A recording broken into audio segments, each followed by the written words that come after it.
Hey Thinksters, what's up? It's Chris, founder of Thinkster.com, and in today's video I'm going to show you how Python regex flags work. So you may know regular expressions. Regular expressions are very important for text processing, and if you work at large text-based companies such as Google or Facebook or Amazon or all these other internet companies, they are really like by a significant margin they are text-based still. I mean, video is coming, but video is also being translated in text, right? So if you have AIs, for example, they need to process text, they need to understand text first and foremost. And usually what do if you want to program an AI that understands video or understands like audio files?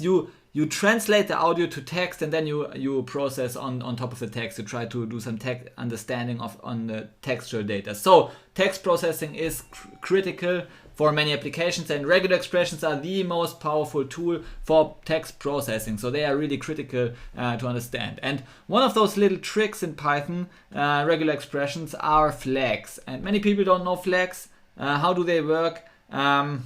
And what are the different flags you can use? We will dive into this into this topic in this tutorial. So first of all, you may know the findall function. The findall function takes two basic arguments. The first one is a pattern to be searched, the pattern you want to search for in the regular expression, and the second one is a string.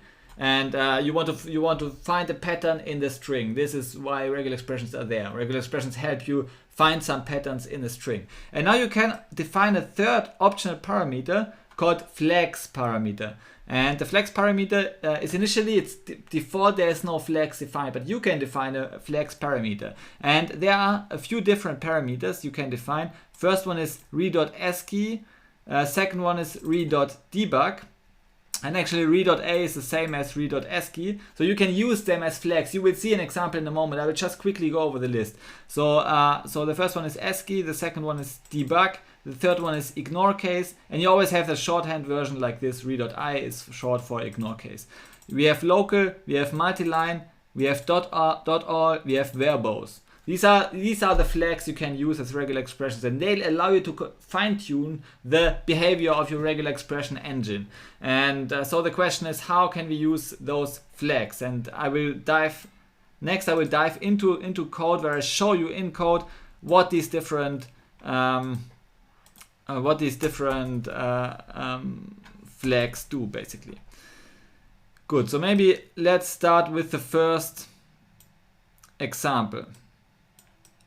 So how do you do it? Okay, so I just go over the text. Okay, so the first one is the re.ASCII flag, and the ASCII flag it allows it. So there are certain special characters in regular expressions like the \W character, which matches simply any word character. So it can be, so if you use ASCII is like the old way to define characters to define string characters in computer science. It doesn't have all characters. For example, here we have a string hello world with a German Ö, so which is like a non-ASCII character. It is not known by the ASCII encoding mechanism. So therefore ASCII doesn't know this character. So the word boundary character, if you define the flags.re.ASCII flag, then it wouldn't recognize the character Ö as part of the pattern. Okay, so you search for all patterns that contain at least one non-white space word character, and it doesn't. If you define the flags ASCII, it doesn't recognize the Ö as a word character. So therefore, the result is hello W as a single word, and then it doesn't recognize this as a word character, so it ignores it, and then it finds this RLD partial word as the remaining word. So this would make a lot of sense here. The default match is just the two words hello world. So if you don't use the ASCII flag, then it would recognize the Ö character as part of a word character. Okay, so this is the first ASCII. It's good to know, but you don't need to know it basically. But it's good to know about how this ASCII flag works. The second one is more interesting in practice, and this is called the re.DEBUG flag. And here's an example. So we have a string hello world. We call the function re.findall. We again try to match all an arbitrary number of word characters. So we want to like find any word in our string. So basically we find hello, we find word, and you see this is also the result of this regular expression called. So we print the result of re.findall, which is hello and world. So we have two matches, the word hello and the word world. But we also define the re.DEBUG flag. And by defining the re.DEBUG flag, we get the following intermediary output. Okay, so while it matches, it gives us some information that can be used for debugging, that can be used to actually check what is he trying to match.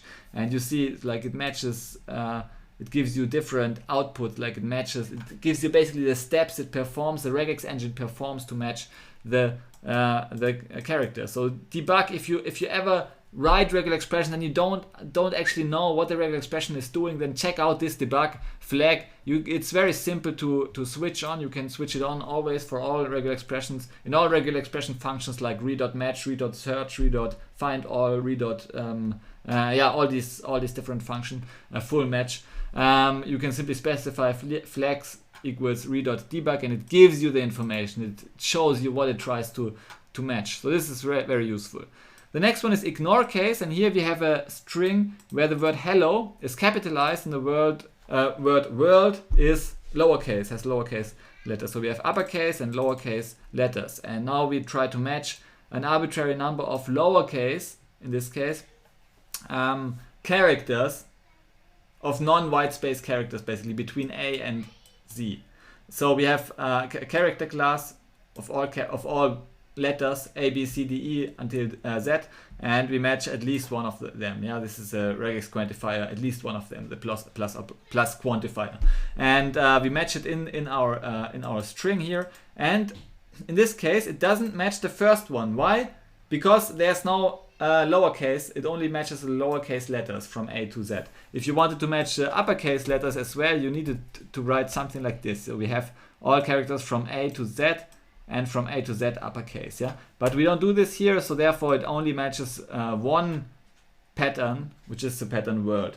But if you define the flags re.IGNORECASE, you can simply you can simply write it like this, and you tell the regex engine you don't care about the whether a character is upper and lowercase. And this is actually one of the mostly used flags, in my opinion. It's very useful because otherwise you would have to write very complicated regular expressions. So for all kind of words you would have to write this one, but you don't want to do this, like differentiate between upper and lowercase. So therefore often this is a very frequently used flag, and I have used it myself many times.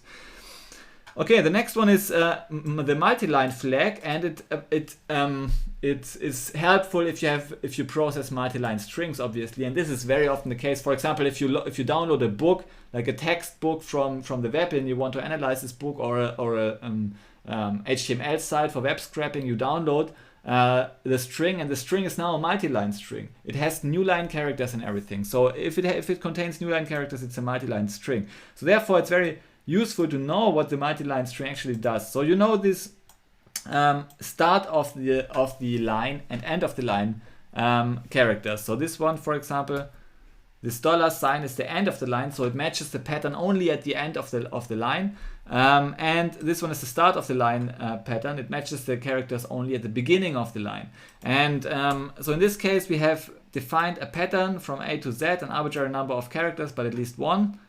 This is what the meaning of this character class with the plus quantifier is. And now, but we only match this at the beginning of the line. And if we don't specify a flag, basically we match this only at the beginning of the string. So only once in the beginning. This would match only the word hello. The first example would only match the word hello, because this one is now at the beginning of the line, but not at the beginning of the string, so therefore it wouldn't match. But if you define re.multiline here, it would also match at the beginning of each single line of the multiline string. So the word would also match this regex pattern here. So you see the flags, it has a lot of impact for this, and it's very useful actually to do this. Yeah. So you see now we match all words. All words that appear at the beginning of a line instead of the string. Okay, the next pattern, I would say the next pattern is also quite useful in practice. I have used it a lot, and this is the re.DOTALL. regex. So again, we have a multi-line string. If you use the dot character, matches an arbitrary character, so any character. And this is very useful if you just want to match anything. And like for example, if you want to match all words that start with an A or so, or all patterns that start with an A, you would write A, and then an arbitrary number of characters, and then maybe it ends with a C, for example. So this case would be it's very useful to have this dot regex. So dot matches any character except the new line character. This is the only exception. So the dot matches any character except the new line. And you see, if you have a multi-line string and you say, okay, match any arbitrary number of characters and try to be greedy, try to match as many as possible, then it would still match only the word hello. Then we have a new line character here, so therefore it would stop matching. And then it would start matching here in the second line again. So it would match word. So we have two matches here.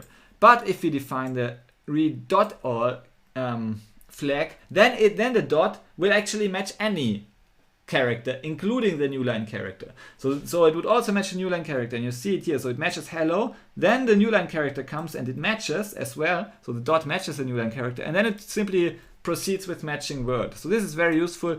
Sometimes the dot should actually, you want it to match the new line, and often you would expect this behavior, and you wrongly assume that the dot matches any character, including the new line character. And but if you want to do this, you need to explicitly define the re.ALL flag. Okay, now the final flag is the re.VERBOSE flag. I think this is not so important. For some very, very complicated regular expressions, it may be important, but otherwise, yeah. So this verbose flag, it simply allows you to write some comments and to have a very complicated looking pattern. So you can, for example, you can have a comment in your regular expressions like here. So we match a dot, arbitrary number of characters, and then we have a comment. I can now write comments. But it simply ignores the comment. Yeah, so you can put some comments with the verbose flag. You can put some comments into your pattern. It will ignore the pattern. You can have a multi-line regex. It will simply ignore all the white space stuff. So it will ignore all the white spaces, and it wouldn't try to match the white space. So you can structure your regular expression. You can even write a whole file consisting of only one pattern, a very complicated pattern that you are looking for. So this is only for very advanced use cases. The verbose flag is actually quite useful. Otherwise, you can just forget about it. Okay, so these are the regex flags I wanted to show you. If you are interested in improving your understanding of the regular expression library and to create this new skill, which according to like Google's Tech Lead is one of the top 5 programming skills you can have, the top 5 most important programming skills, regular expression. So if you want to understand it, master it, then check out our book, The Smartest Way to Learn Python Regex. So there's another book called A Smarter Way to Learn Python, and we thought, okay, if there's a smarter way to learn Python, we create the smartest way to learn Python Regex. And this book really is, I think it's innovative, it's very innovative. It consists of a flat number of chapters, very flat hierarchy. You have short chapters of a few pages. You read the chapter, you solve the code puzzle in the end of the chapter, you watch the video. It's an educational video created by me, and then you go to the next chapter. So you have a multimodal learning, and it actually, the retention on the understanding of the regular expression is really good, and I think it's the best, based on my opinion. Of course I'm biased, but I think it's the best regular expression book for Python coders out there. So thanks for watching. Check out the book, The Smartest Way to Learn Python Regex. I give links in the description below, also to the article. And yeah, see you in the next video. Bye.